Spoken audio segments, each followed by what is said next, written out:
Hello everyone, this is Crota giving you a shoutcast and now game 4 in a best of 5 series between Apollo's Ball and Wei Yi Spider's Fly here on Belshire Vestige. Now, a couple of things I need to do. I need to pull up the logos. My apologies for not doing that. This is taken from the Taiwan Esports League. Yes, I am Crota. Nice little replay timer there for you as this game does get underway with Ball currently having a 2-1 lead in this best of 5. Now, don't want to do a recap of all the games, but the series has been pretty interesting. But so far, it really feels like Ball has the upper hand. In each of the games, I gotta say, Ball has simply outplayed Fly, even in the game that he lost. He just set himself a little bit for failure. He traded very well in that game, but simply could not overcome Fly's macro advantage. Coming into this fourth game here, we'll see what will be going down and a little bit of an update for all of you guys who don't follow me on Facebook. Yes, I am a father times 2 now.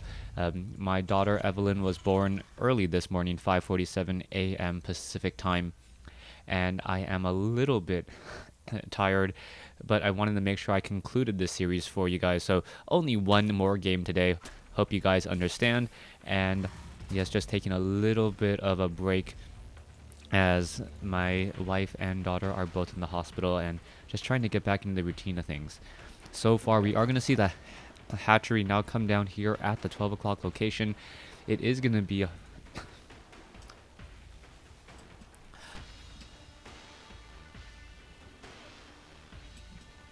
excuse me. It is going to be a 14 hatchery, and then it should be followed up with a quick spawning pool. Still surprised that the spawning pool has not come down. There it goes. Timing is right there as we're going to see the drone now head back home. Ball did spot that there was in fact a barracks being placed down on the front door, so he knows that there isn't any real potential of proxy barracks. Now, taking a look at the style of Zerg from what we've seen from the Taiwan players, and what I gotta say is it feels like besides Sen, majority of the Zergs don't know quite when to take that early third base. They feel very, very risky trying to take that third base, what they can really do with it. We are going to see a Marine now try and push away this Overlord. It will in fact push the Overlord back over here into this corner. I'm assuming that the Overlord wanted to park itself right in here to see when this base was taken and perhaps also keep track of the gas. Unfortunately, Ball, knowing all the tricks on this map and the scouting pattern of these Overlords, decided to make sure that the Overlord could not get into that location. So doing all of the small things correctly here, and now this Overlord will just be thinking to himself, you know what, even though in terms of line of sight, I'm sure that this Marine could see this Overlord, I'm going to park myself off here, and with StarCraft physics, you can't hit me. Now, meanwhile, inside the base, we have a Reaper trying to do a little bit of a dance. This is a little bit dangerous. Here's the Reaper. Oh, going to do a bit of a long jump there. And that is something that I haven't seen a lot of Terran players really use. If you in fact, jump over long terrain, you can actually get very, very good distance on your Reaper while making him untargetable by Zerglings and other melee units. Since you are jumping a bit further and the Zerglings do have to jump around or run around that untraversable terrain, it does help you out a bit. But the Reaper was there just for scouting. He came inside, he saw the gas, he knows that a lot more drones will be coming into play, or excuse me, there are a few number of Zerglings out in play, and he knows that he can in fact just continue to macro up back inside. Based upon what we see, we are taking a look at a pretty good drone advantage by Fly. This is normally what you want to be seeing at this stage in the game from a Zerg player. However, Ball, not wanting to fall behind economically, going into an extra command center back here at the 5 o'clock position, going also into double Hellions from the factory, and we'll see if he does train up perhaps some Widow Mines to follow up just in case there is that roach pressure that is most likely going to be coming in. Zerglings cleaning up the Reaper along the backside, but Ball did spot that Roach Warren. I wouldn't be surprised if Widow Mines do come in right behind this, as most likely Terran players know that Roach pressure can get shut down with 1 or 2 Widow Mines.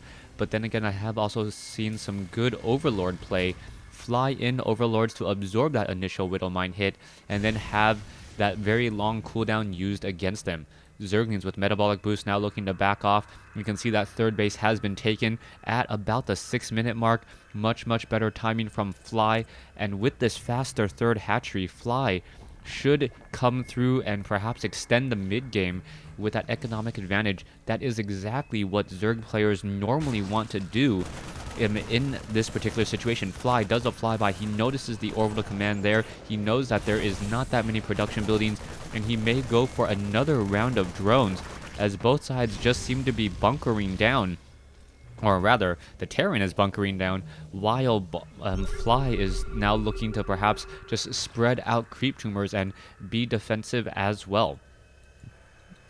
Alright, 1-1 upgrades now looking to come in. It is the melee upgrade type, and this is something that I haven't seen Fly use very often. He goes for melee upgrades. He gets a lot of Zerglings, but he doesn't go for Ultralists. I'm not sure why Ultralists are very powerful here in Heart of the Swarm, as we're going to see the Hellions now trying to do a drive-by, and it will be successful, taking down a couple of drones there. There goes 2 drones, I believe, 3 drones in total, as the Zerglings are now getting into position. Alright, the Zerglings with Metabolic Boost, the Roaches are going to get off some easy shots there. 2 Hellions taken down. As we're looking at the losses, Zerg has lost a bit more there, as the Hellions now need to be very careful. That Hellion just trying to run away, not going to be that successful at all. Are we going to perhaps see more Zerglings get in front and do a little bit of padding here, as the Hellion will in fact retreat home? And there you go, the Zergling trying to stick close by, hoping that there was a Widow Mine nearby, and then get a little bit of splash damage on that unit as well. Orbital Command looking to land, not going to be successful until that Zergling is cleaned up. Oh, the Widow Mine, the Zergling could have come around the corner. He gets the kill. That is absolutely hilarious there, as the Zergling now may get another kill here. This one Zergling is going to be a hero Zergling, getting in so many kills before finally being taken down by an SCV. SCV is now finally being transferred. Harvester advantage 56-48. Ball looking to really shore up his defenses there, as we are now looking at a very heavy mineral saturation still from Fly. Perhaps, no, he is at tier 2. I don't know what tier 2 tech he has chosen yet, but I am surprised that he isn't spending his gas, and it doesn't look like he's going to be spending his gas anytime soon. Also, a good number of upgrades still coming in. 2 upgrades, Baneling Nest, and now more drones looking to come in as well, as Fly now setting up his 9 o'clock expansion. Widow Mines coming into position here. It looks like both sides are going to be playing defensively once more. Armory, usually in Wings of Liberty, indicating that it would be Thor's, most likely will be Hellbats here, but there's only still 1 factory. And it looks like this will be a very heavy bio play with Hellbats as that front line. A very smart choice, as Hellbats do take down Zerglings very effectively, but then Banelings are surprisingly effective against Hellbats. The splash radius on a Baneling, I believe, equal to the range on a Hellbat, meaning that even if the Hellbat attacks and kills the Baneling will deal a tremendous amount of damage. Alright, a little bit of Zerg physics there, or the new Heart of the Swarm physics there, as the Zergling runs straight past. We're going to see perhaps a burrow now down on the ramp here, as we're still looking to see what these players are looking to do. Harvester count 78-62. Plenty of Widow Mines now out on the field. Fly having a small force here, but this is not one that can really crash on this front door and really deal that much damage. It needs to be more of a surgical strike. Perhaps drops Nidus Worms, as Ball is just very well fortified. Mutalisk may be a strong choice as well, if in fact Fly was trying to run off of 8 extractors. I believe Fly is just floating too many minerals and too much gas right now. He could have a superior army and then trade extremely well. Now supply blocked once again, so we are taking a look at 17 larvae, and this is where Fly's macro is just simply showing a little bit of kinks in the armor, so to speak. All right, there you go. Hellbat, or sorry, Queen now trying to come in. Is it going to get some shots off on that medevac? No, it is not. And the Spire is exposed. That is a huge, huge problem here. If that Spire gets taken down, no, Mutalisk now making their way over as well. The medevac will try escape, but it does not, as we see that the Mutalisks are there. Mutalisks do move extremely fast now, movement speed of 4, as we're taking a look also at a lone Marine. Yeah, one lone Marine trying to shoot down 2 spine crawlers. That's just death waiting to happen. Here you go. Poke. There it is. Poke. Anyways. Yeah, didn't mean to quote anything there. As Marines and Marauders are going to try and run up this ramp here. There are Widow Mines. Banelings are into position, and this could be a very strong flank here, but the Mutalisks are a little bit late to the party. There you go. The Banelings do hit a couple more units down, as we do see more Marines. That was not as good of a flank as Fly was hoping for, and now these Marines and Marauders will just simply charge in here and take down the Spine Crawlers. Very good concave, as the Widow Mine will perhaps burrow along the backside. And is it going to be enough? There's some good hits there. Mutalisk taking a huge splash damage hit as well, as the Marines are trying to clean them up. The Marines are upgraded at 1-1. Mutalisks are not upgraded at all, as the Mutalisks are now chasing after these medevacs. If these medevacs go down, this is going to be a huge hit, but another Mutalisk, or a beautiful, beautiful Zerglings absorbing all of the damage there, and that was a good exchange by Fly. Fly showing what a superior bank can do as a Zerg player, able to not remax, but get back up to a very, very high count. But this is what I was saying earlier. The fact that Fly is not getting his additional gas at this 4th base is hurting him extremely, especially if he's trying to go for this Mutalisk Zergling Baneling composition, which is pretty gas intensive. He can flood out more Zerglings, and he's probably noticing that he needs more larvae, hence the additional macro hatch. Now coming back over here, the Mutalisks are going to go ahead and try and take down this orbital command. It looks as though a couple of Marines may make their way over in time to shoo this away. Zergling's now trying to come over as well. The Marines very well upgraded, sitting at 2-2 against 0-0 Mutalisks. You do not want to be in an engagement like that, where the Marines are doing 33% more damage than they normally would in terms of flat or even upgrades.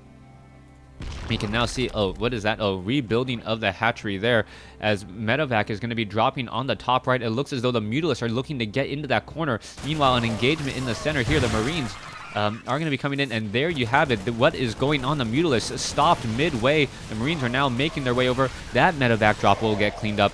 And this is the macro game that I was looking to see. Both sides, either side's one engagement will determine it all, as we are now taking a look. Oh, a little bit of a flank here. Are we going to see the necessary damage? The Banelings and the now coming in good shots there on both sides, but without the Mutalisk support to force more medevacs to be trained, this is not a good engagement. Fly being forced to chase down medevacs all across the map. You can see that there is a good number of Mutalisks, 16, but not quite reaching critical mass yet. We are seeing the drones now looking to pull back here. We are going to see the attack here. All right, Zerglings now coming in. The medevacs being the first thing to get focused down. A beautiful choice there, as the Banelings now rolling in as well. Coming back around, we are going to see the Zerglings now try and take down. Oh, Widow Mines does get a huge shot off there, but a group of new Marines coming back in, and Ball is really showing what great macro can do in this engagement. The Banelings going after Widow Mines once more, as we're now taking a look. Yes, a bit of a retreat. Ball still sitting at 131, and we are now finally getting into Ultralisk with crackling upgrades. All of those Zerglings will be able to just tear down and rip through much of the armor there. Meanwhile, Ball very well fortified at this planetary fortress. Double missile turrets. In addition to the double missile turrets, the planetary fortress will make it extremely difficult to take down. All right, are these Mutalisks perhaps just going to fly straight in? Yes, missile turret is down in 1 second. Another missile turret down already, as the Marines are now making their way over. And this is a good surgical strike. Fly realizing that, hey, with the upgrades, oh no, do not engage with some red hit point Mutalisks. With the new upgrades on that tissue regeneration for those Mutalisks, he can in fact trade against missile turrets pretty effectively. Here we go, Marauders and Marines looking to finish off this hatchery over here at the 3 o'clock position. but it will get stopped momentarily. There are the Mutalisks. Oh, is the hatchery going to go down to 200, down to 100, down to 132, as the hatchery will stay alive. Meanwhile, we are seeing another engagement here, perhaps. Zerglings and burrowed banelings ready to go, and this could be a potentially dangerous trap. All right, in comes the Ultralisk. Ultralisk is upgraded 2-3. Chitinous arm or chitinous plate now looking to come in as well, as if the Ultralisk can just get up on top of those Widow Mines, he can actually tear his way through. Yes, and not even bother to really reveal them. Meanwhile, Marines now coming in. This hatchery has fallen, and it is once again 4 bases to 4 as Fly.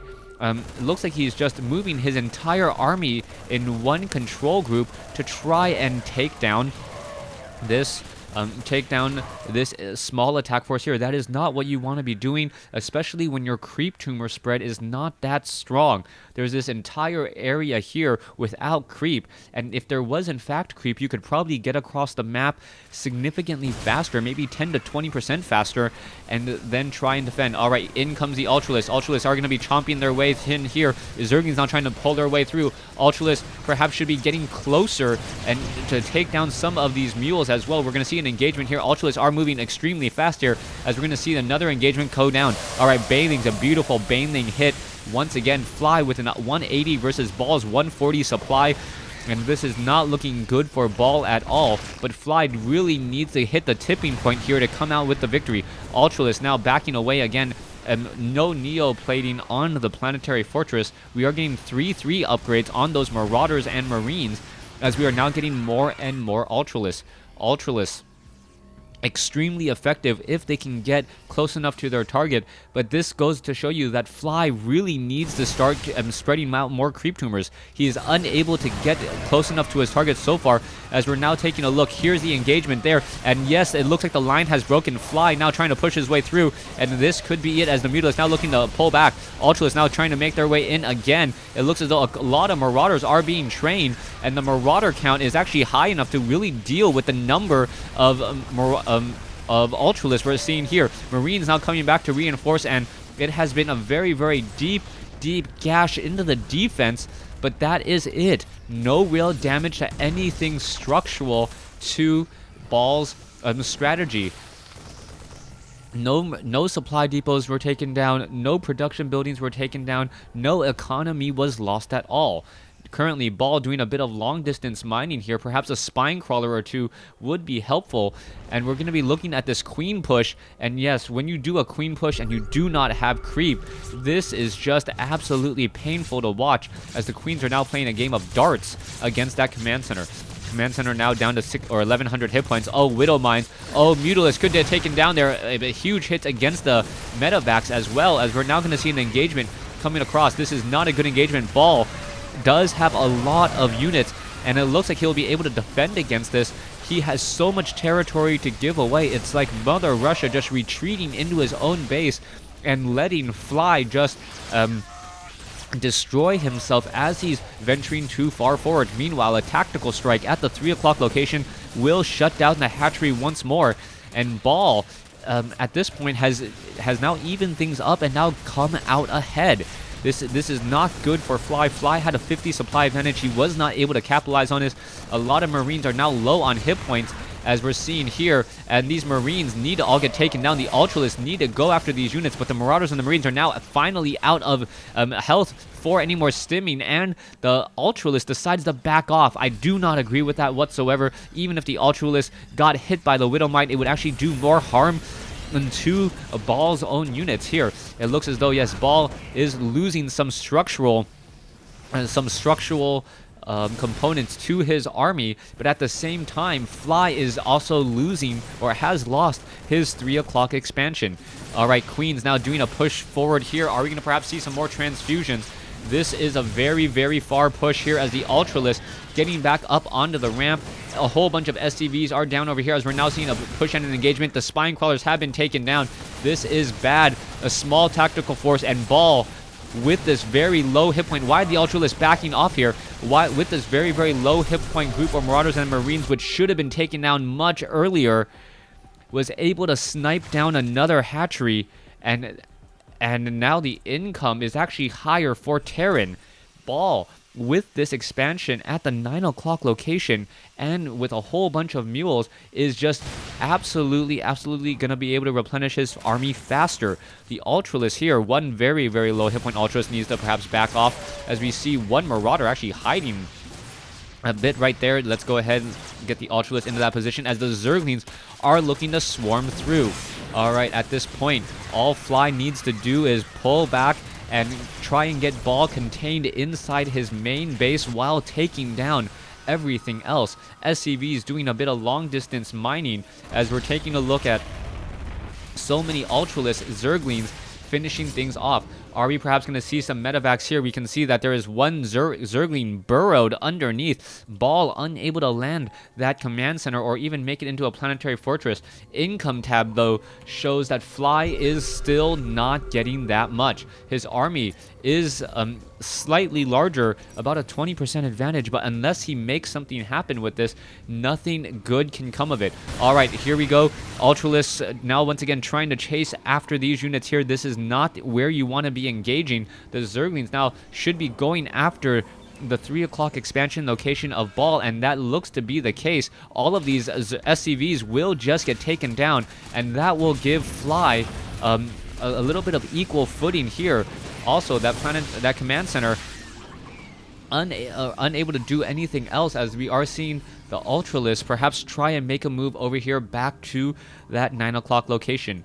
The 9 o'clock location, the last real mining base. Income is now sitting at 800. Better for Fly once again, as we're taking a look where all of these Ultralists will be traveling.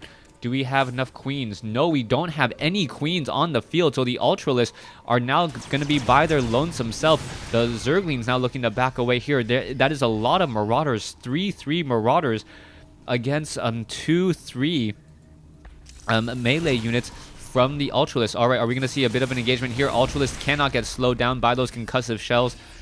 Sometimes I do forget. Meanwhile, another tactical strike comes in here. The drones, the Zerglings are now needing to make their way over. The drones can fall. This is not what you want to be seeing, as Fly finally bringing more units over again. Coming back around. Medevac spots this base. Zerglings underneath this here. Are we perhaps just unburrow, and in order to take down some of those Marines, that would have actually been a better engagement there to take down the Marine. We can see that the planetary fortress may get pressured a bit. No, not yet. The Zergling is able to pull away again. And what is going to be happening? The harvester count 40 to 49. A whole bunch of widow mines. And the army supply is now neck and neck. Next engagement. Oh, a meat grinder. A whole bunch of SCVs lost here. Ball now falling behind in terms of the worker supply and also the army supply. Are we going to see perhaps another engagement? Now Medevac's trying to do some tactical strikes over here at the 9 o'clock position. It will be flying on its way over. Meanwhile, Marauders and Marines getting absolutely destroyed by the Ultralist count. Ball will be forced to lift this up again, and Ball is looking like he is on life support. His army very small. Actually, no, only slightly higher. Even though there's a 40 supply difference between this, Ball has a large army at the 3 o'clock position and the expansion. He is now moving out with this Medevac army, and this Medevac army that is based off of energy because of the Medevacs is doing extremely well. You can take a look. There is no income coming in from Fly, and now Ball is in a situation where he is actually quote-unquote getting resources in terms of energy on Medevacs in order to have a stronger army. On top of that, his army is at 67 supply compared to 75, so as long as his units are constantly regenerating hit points faster than the Zerg army, he will come out ahead. The Ultralists do not want to engage here. Oh, there is a Widow Mine hit. Let's take a look how much damage will be absorbed. SCVs are not even bothering to repair. We are going to see a large engagement here at the 9 o'clock location. Another hatchery will get taken down, as this Marine Marauder force is just so devastating. Meanwhile, back in the base of Ball could perhaps just lift off a whole bunch of buildings and then make a very a very long way inside his own base. Ball is currently not harvesting any resources, but the same could be said for Fly. Fly is now doing some long distance drone mining, that walk of shame that most Zerg or StarCraft 2 players know not to do. Here's the engagement here. Planetary Fortress was taken down. The Marauders and the Marines are getting into a very good position. There you go. All of them will be picked back up once more. Now heading back off to the north. Are they going to get some more free drones? This could be it.